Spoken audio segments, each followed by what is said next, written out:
So the number one thing that we know after COVID now is that some people don't recover immediately.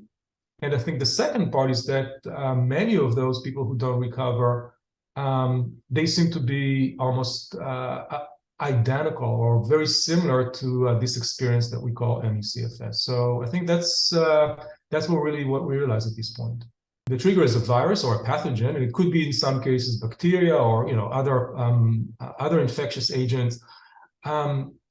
But it has to do much more with the immune system. So it's not that much about what was the trigger. It is much more about our response, and it's really the immune response that in some people just leads to something that is ongoing. So I started to think about it as something that is not so much about the seed as it is about the soil. Our belief is that there's a lot of knowledge that has been gained over the years that could really help unlock the current topic of long COVID, and the other way around. The renewed interest now because of long COVID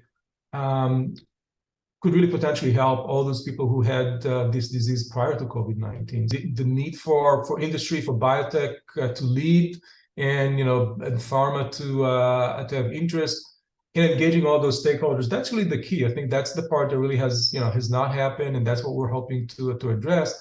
I would add one more thing, which is that there's a sense of urgency, but also from a scientific perspective, we know that there's probably a window that is probably at around 3 years, after which some changes happen, and it's going to be much more difficult to recover after that period. So the sense of urgency comes from the suffering, it comes from the economic impact, but also from a scientific perspective, we know that the clock is ticking.